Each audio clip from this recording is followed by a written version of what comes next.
Hello friend, web designing के course की playlist में आज की वीडियो में हम डिस्कस करने वाले हैं basic principle involve in developing a website की, यानी एक वेबसाइट को डेवलप करने के बेसिक प्रिंसिपल्स क्या क्या है। पिछली वीडियो में हमने डिस्कस किया था इंट्रोडक्शन के बारे में और क्या क्या सिलेबस होने वाला है इस कोर्स की प्लेलिस्ट में। और हाँ, अगर आप इस पीडीएफ को डाउनलोड करना चाहते हैं तो डिस्क्रिप्शन में लिंक है, आप वहां से जाके डाउनलोड कर सकते हैं। दूसरी चीज, यह कोर्स की प्लेलिस्ट बस एक एग्जाम पॉइंट ऑफ व्यू से बनाई जा रही है, न कि आपको वेब डिजाइनिंग सिखाने के लिए, सिर्फ आपको एग्जाम में पास कराने के लिए, जिससे आप पास हो सकते हैं। तो याद रखिएगा बेसिक प्रिंसिपल क्या होते हैं, किसी भी वेबसाइट को बनाने के बेसिक प्रिंसिपल क्या है। तो बेसिक प्रिंसिपल में सबसे पहले अगर हम बात करें एक्सेसिबिलिटी, एक्सेसिबिलिटी क्या होता है कि मतलब उसको एक्सेस करना, किसी भी वेबसाइट को एक्सेस करना। When A visitor enter the website, जब कोई विजिटर क्या करता है, हमारी वेबसाइट पे एंटर करता है, तब हमें क्या होता है कि मस्ट होता है कि हम उसको एक्सेस कराएं हर एक बीट में इंफॉर्मेशन। मतलब हमें क्या करना है कि कोई हमारी वेबसाइट को क्यों यूज करेगा, सबसे पहले बात आती है। तो वेबसाइट क्यों यूज करेगा, हम एक मैसेज कोई दे रहे हो, ठीक है, उसको कोई इंफॉर्मेशन प्रोवाइड कर रहे होंगे, तब वो हमारी वेबसाइट को यूज करेगा। तो कह रहा है कि information in the easiest method, हम इंफॉर्मेशन को इजी मेथड में दे रहे हो कि आसानी से उसको इंफॉर्मेशन मिल जाए, तो होती है accessibility. This means that is the text must be legible, मतलब कि टेक्स्ट हो, कलर हो, इन सारी चीजें, टेक्स्ट का बैकग्राउंड जो आंखों के ऊपर इंपैक्ट न डालता हो, ओवर पावर न हो कंटेंट।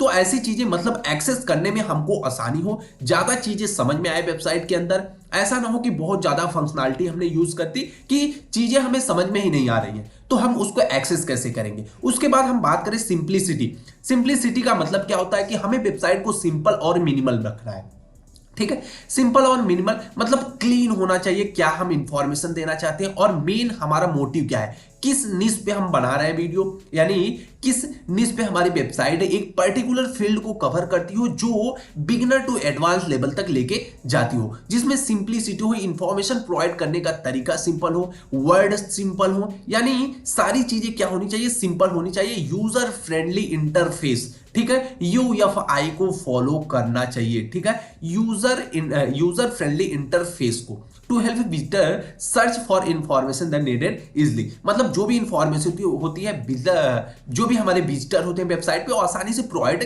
कर लेते हैं। उसके बाद बात करते हैं कम्युनिकेशन एंड कंटेंट की। कम्युनिकेशन एंड कंटेंट की अगर बात करें तो कम्युनिकेशन एंड कंटेंट, देखो वेबसाइट का मेन मोटिव क्या होता है कि कम्युनिकेशन प्रोवाइड करना, यानी इंफॉर्मेशन प्रोवाइड करना। हम क्या कर रहे हैं कि कुछ, जैसे अभी हम वीडियो के थ्रू क्या कर रहे हैं कि आपको कुछ इंफॉर्मेशन दे रहे हैं, लेकिन वेबसाइट क्या करती है कि वर्ड यानी टेक्स्ट के फॉर्म में आपको इंफॉर्मेशन प्रोवाइड करनी, तो टेक्स्ट और जो भी टेक्स्ट है वो एक ऐसे ऑर्डर में होना चाहिए जो आपको आसानी से समझ में आनी चाहिए। Everyone who visit a website looking for the some kinds of information और कंटेंट, तो मतलब क्या है कि कोई भी वेबसाइट पे आपकी विजिट करता है तो किसी न किसी तरह की इंफॉर्मेशन या कंटेंट के लिए आता है। And this is the very important communication with them the clearly and engaging manner, मतलब कम्युनिकेशन बहुत क्लियर मैनर में होना चाहिए और ज्यादा से ज्यादा इंफॉर्मेशन प्रोवाइड करना चाहिए। The information must be compiling easy to read and easy to process, मतलब कैसे आसानी हो, मतलब ऐसे वर्ड का यूज करना है जो आसानी से हमें समझ में आ जाए, तो ऐसा होना चाहिए। आगे अगर हम बात करें नेविगेशन, नेविगेशन क्या होता है, web designing should have a clear idea about managing navigation in website. जैसे नेविगेशन बार क्या हमारा होता है, जैसे यहाँ पे क्या होता है कि अगर वेबसाइट की हम बात करें, यहाँ पे हमारा क्या होता है, होम होता है, अबाउट होता है, कॉन्टेक्ट अस होता है, तो ये क्या होते हैं कि हमें डिफरेंट डिफरेंट पेज पे लेके जाते हैं। तो उससे हमें ये समझ में आता है, जो भी चीजें हम नेविगेशन में डालते हैं उससे हमें ये समझ में आता है कि जो भी वेबसाइट है वो किस तरह की सर्विस को प्रोवाइड कर रही है और इस वेबसाइट पे हमें क्या क्या चीजें मिल सकती हैं। तो वो नेविगेशन क्या करता है कि हमारे आइडियाज के बारे में क्लियर करता है। उसके बाद गुड स्ट्रक्चर, एक अच्छा स्ट्रक्चर बनाना चाहिए। A web page must have the good structure and should be simple to understand so that user would not have to think which to go. It must be self explanatory, मतलब क्या करना कि good structure मतलब एक ऐसा structure होना चाहिए जिसमें क्या करें, हमें जो भी जब भी यूजर कोई आए, नया यूजर जब भी हमारे वेबसाइट पे आए तो उसको हमें क्या करना पड़े कि बताना ना पड़े कि यहां जाओ ऐसे करो, ऐसा कुछ नहीं। उसको चीजें आसानी से समझ में आएगी, पहला प्रोसेस हमारा ये है, उसके बाद यहाँ है, उसके बाद हमको ऐसे ऐसे वर्क करना है। यानी सबसे पहले वेबसाइट पे हम ने पूछे, लॉगिन किया, अपना अकाउंट बनाया, अपना पोर्टफोलियो तैयार किया, उसके बाद हम इस तरह से अपनी इंफॉर्मेशन को ले सकते हैं। ठीक है, उसके बाद टाइपोग्राफी होती है। टाइपोग्राफी में हम चेक करते हैं कि हमारी फॉन्ट चॉइस क्या होनी चाहिए, फॉन्ट की साइज क्या होनी चाहिए, फॉन्ट में स्पेसिंग क्या होनी चाहिए, फॉन्ट की लेंथ क्या होनी चाहिए, ये चीज। फॉन्ट स्पेसिंग का मतलब जो भी दो लेटर लिखे होते हैं उनके बीच में जो स्पेसिंग हो गई। लेंथ स्पेसिंग मतलब इनके ऊपर और नीचे की लेंथ को डिसाइड करता है। फॉन्ट साइज तो आप जानते ही हैं। उसके बाद फॉन्ट की चॉइस, यानी कौन सा फॉन्ट को हम यूज करते हैं, ये सारी चीजें होनी चाहिए। उसके बाद विजुअल हायरार्की के बारे में अगर हम देखें तो वेबसाइट क्या होनी चाहिए, एक विजुअल हायरार्की मैनर में होनी चाहिए, रेफरेंस टू एक सीक्वेंस में होनी चाहिए, जो क्या करे, आंखों को आसानी से मूव करे। देखो वेबसाइट का मेन मकसद क्या होता है कि जब भी एक रिसर्च के थ्रू पाया गया, जो भी वेबसाइट पे यूजर्स आता है वो कुछ इस फॉर्म में डेटा को रीड करता है, या तो यह फॉर्म में डेटा को रीड करता है, मतलब जो माउस का कर्सर है वो ज्यादा इस मूवमेंट में। अगर आपकी ये स्क्रीन है, अगर मैं बता दूं आपकी अगर ये स्क्रीन है तो ज्यादातर यूजर्स का माउस मूवमेंट इस और इस फील्ड में और ऐसे होता है।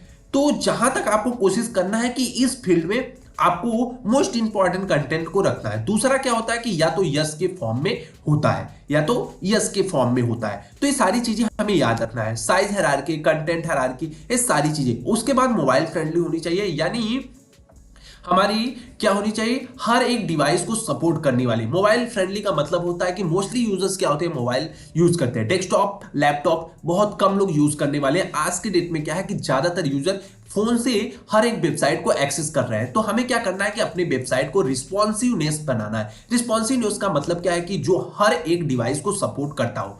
अगर मान लो आपकी वेबसाइट कोई ऐसी है जो डेस्कटॉप में सपोर्ट करती है और लैपटॉप में सपोर्ट करती है, ठीक है, डेस्कटॉप और लैपटॉप में सपोर्ट करती है लेकिन मोबाइल फोन में नहीं सपोर्ट करती, तो जो भी मोबाइल फोन के यूजर होंगे वो आपकी वेबसाइट को नहीं यूज करेंगे, डेस्कटॉप और लैपटॉप वाले ही करेंगे। अगर आपकी वेबसाइट वेब रिस्पॉन्सिव होती है तो आपकी वेबसाइट को तीनों यूजर मिलके यूज करेंगे, जिससे नंबर ऑफ यूजर्स आपकी वेबसाइट पे बढ़ेंगे।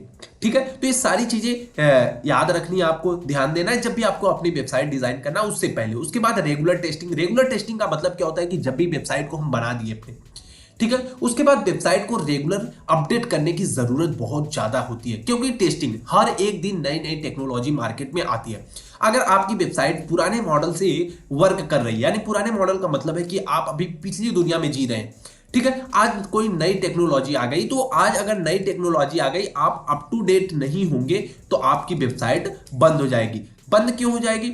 बंद इसलिए हो जाएगी क्योंकि आपके वेबसाइट पे यूजर आना बंद हो जाएंगे। बंद क्यों हो जाएंगे? क्योंकि उससे अच्छे फीचर्स उसको कई नई वेबसाइट पे मिलेंगे। हो सकता है अगर मान ले आपकी वेबसाइट का लोडिंग टाइम बहुत ज्यादा है, यानी जब भी कोई रिफ्रेश कर रहा है तो कंटेंट बहुत स्लो लोड हो रहा है, और कोई वेबसाइट है बहुत फास्ट उस पर कंटेंट लोड हो रहा है, तो यूजर किस पे मूव करेगा? जो फास्ट लोड हो रहा है उस पे या आप पे जो स्लो लोड हो रहा है? तो ऑफकोर्स बात है जो फास्ट लोड हो रहा है। तो इसलिए क्या करना है, रेगुलर टेस्ट करते रहना है कि जो भी अपडेट्स हो, मेंटेनेंस मतलब अपडेट और मेंटेनेंस को लेके हमें वर्क करना है, जिससे क्या करना है, solving error during the process, और उसके ड्यूरिंग जब भी हम ऐसा चेक करते रहते हैं तो इस दौरान जो भी हमें दिक्कत और प्रॉब्लम फेस करने को मिल रही, हम उसको क्या करें, उस एरर को जल्दी से जल्दी सॉल्व करें। सो आज की वीडियो में बस इतना ही। अगर वीडियो पसंद आई हो तो लाइक, कमेंट और सब्सक्राइब जरूर कीजिएगा। और हाँ, अगर आप इस पीडीएफ को डाउनलोड करना चाहते हैं तो डिस्क्रिप्शन में लिंक है, आप वहां से जाके डाउनलोड कर सकते हैं।